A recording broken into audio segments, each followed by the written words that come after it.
ವೀಕ್ಷಕರೇ, ಸಪ್ತಾಶ್ವ ಟಿವಿಗೆ ಸ್ವಾಗತ. ನಾನು ಶಮಿ ಶೆಟ್ಟಿ. ದೇಶದ ರಾಜಕೀಯದಲ್ಲಿ ಭಾರಿ ಸಂಚಲನ ಮೂಡಿಸಿದ ಬೆಳವಣಿಗೆ ಏನಪ್ಪಾ ಅಂದ್ರೆ ಲೋಕಸಭೆಯಲ್ಲಿ ಎನ್ಡಿಎಗೆ ಮೊದಲ ಸೋಲಾಗತ್ತೆ. ಇದೀಗ ರಾಜಕೀಯ ಕದನವನ್ನೇ ತೀವ್ರಗೊಳಿಸಿದೆ ಈ ವಿಚಾರ. ನಿನ್ನೆ ನಡೆದ ಮತದಾನದಲ್ಲಿ ಕೇಂದ್ರದ ಎನ್ಡಿಎ ಸರ್ಕಾರಕ್ಕೆ ದೊಡ್ಡ ಹಿನ್ನಡೆ ಎದುರಾಗಿದೆ. ಈ ಸೋಲಿನ ಬಗ್ಗೆ ಪ್ರತಿಕ್ರಿಯೆ ನೀಡಿದ ಕಾಂಗ್ರೆಸ್ ಸಂಸದೆ ಪ್ರಿಯಾಂಕಾ ಗಾಂಧಿ ತೀವ್ರ ವಾಗ್ದಾಳಿಯನ್ನ ನಡೆಸಿದ್ದಾರೆ. ಇದು ಕೇವಲ ಸೋಲು ಅಲ್ಲ, ಪ್ರಜಾಪ್ರಭುತ್ವದ ಗೆಲುವು. ವಿರೋಧ ಪಕ್ಷಗಳು ಒಗ್ಗಟ್ಟಿನಿಂದ ಸರ್ಕಾರವನ್ನ ಸೋಲಿಸಬಹುದು ಎಂದು ಹೇಳಿದ್ದಾರೆ. ಪ್ರಿಯಾಂಕಾ ಗಾಂಧಿ ಹೇಳುವಂತೆ ಇದು ಮಹಿಳಾ ಮೀಸಲಾತಿ ಮಸೂದೆಯೇ ಅಲ್ಲ, ಲೋಕಸಭಾ ಕ್ಷೇತ್ರಗಳ ಪುನರ್ವಿಂಗಡಣೆಯ ಮಸೂದೆಯಾಗಿದೆ ಎಂದು ನೇರವಾಗಿ ಆರೋಪಿಸಿದ್ದಾರೆ. ಇನ್ನು ಬಿಜೆಪಿ ಷಡ್ಯಂತ್ರ ನಡೆಸುತ್ತಿದ್ದು ಈ ಸೋಲಿಗೆ ಕೇಂದ್ರ ಸರ್ಕಾರವೇ ನೇರ ಹೊಣೆ ಎಂದು ಕಿಡಿಕಾರಿದ್ದಾರೆ. ಹಾಗೂ ವಿರೋಧ ಪಕ್ಷಗಳು ಸಂವಿಧಾನವನ್ನು ರಕ್ಷಿಸಿವೆ, ಲೋಕಸಭೆಯಲ್ಲಿ ಸ್ಮರಣೀಯ ಗೆಲುವು ಸಾಧಿಸಿದ್ದೇವೆ ಎಂದು ಹೇಳಿಕೊಂಡಿದ್ದಾರೆ.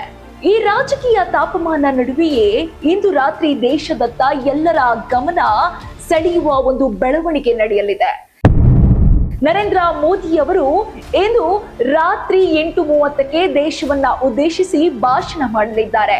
ನಿನ್ನೆ ಮಸೂದೆ ಸೋಲಿನ ಬಳಿಕ ಇಂದು ತುರ್ತು ಕ್ಯಾಬಿನೆಟ್ ಸಭೆ ನಡೆಸಿದ ಪ್ರಧಾನಿ ಮೋದಿ ಈ ಸಭೆಯಲ್ಲಿ ವಿರೋಧ ಪಕ್ಷಗಳ ಮೇಲೆ ಪ್ರಧಾನಿ ಕಿಡಿಕಾರಿದ್ದಾರೆ. ವಿಪಕ್ಷಗಳು ಮಹಿಳಾ ವಿರೋಧಿಗಳು ಎಂದು ಹೇಳಿರುವ ಮಾಹಿತಿ ಕೂಡ ಹೊರಬಂದಿದೆ. ರಾಜಕೀಯ ವಲಯದಲ್ಲಿ ಈಗ ದೊಡ್ಡ ಪ್ರಶ್ನೆ ಎದ್ದಿದೆ. ಇಂದು ಮೋದಿ ತಮ್ಮ ಭಾಷಣದಲ್ಲಿ ವಿರೋಧ ಪಕ್ಷಗಳ ವಿರುದ್ಧ ತೀವ್ರ ವಾಗ್ದಾಳಿ ನಡೆಸುತ್ತಾರಾ ಅಥವಾ ಮಹಿಳಾ ಮೀಸಲಾತಿ ವಿಷಯವನ್ನ ರಾಜಕೀಯ ಅಸ್ತ್ರವನ್ನಾಗಿ ಬಳಸುತ್ತಾರಾ ಅಥವಾ ಈ ಸೋಲಿಗೆ ಸರ್ಕಾರದ ಮುಂದಿನ ತಂತ್ರ ಏನಿರಬಹುದು ಎನ್ನುವುದು. ಎನ್ಡಿಎಗೆ ಲೋಕಸಭೆಯಲ್ಲಿ ಸೋಲು ಅಪರೂಪದ ಘಟನೆಯಾಗಿದೆ. ವಿರೋಧ ಪಕ್ಷಗಳ ಒಗ್ಗಟ್ಟು ಹೊಸ ರಾಜಕೀಯ ಸಮೀಕರಣಗಳಿಗೆ ದಾರಿ ಮಾಡಬಹುದು. ಮಹಿಳಾ ಮೀಸಲಾತಿ ವಿಷಯ ಮುಂದಿನ ಚುನಾವಣೆಯಲ್ಲಿ ಪ್ರಮುಖ ಅಜೆಂಡಾ ಆಗುವ ಸಾಧ್ಯತೆ ಇದೆ. ಇಂದಿನ ಪ್ರಧಾನಿ ಭಾಷಣ ಮುಂದಿನ ರಾಜಕೀಯ ದಿಕ್ಕನ್ನು ನಿರ್ಧರಿಸಬಹುದು. ನಿನ್ನೆ ಲೋಕಸಭೆಯಲ್ಲಿ ಸೋಲು, ಇಂದು ದೇಶದ ಕುರಿತು ಪ್ರಧಾನಿಯ ಭಾಷಣ. ಒಂದು ದಿನದ ಅಂತರದಲ್ಲಿ ದೇಶದ ರಾಜಕೀಯ ತಿರುವು ಪಡೆಯುತ್ತಿದೆ. ಇದು ಕೇವಲ ಮಸೂದೆಯ ಸೋಲಿನ ಕಥೆಯಲ್ಲ, ಮುಂದಿನ ರಾಜಕೀಯ ಸಮರದ ಆರಂಭವಾಗಲಿದೆ. ಇದು ಈ ಹೊತ್ತಿನ ಅಪ್ಡೇಟ್. ಇನ್ನಷ್ಟು ಅಪ್ಡೇಟ್ಸ್ಗಾಗಿ ನೋಡ್ತಾ ಇರಿ ಸಪ್ತಾಶ್ವ ಟಿವಿ.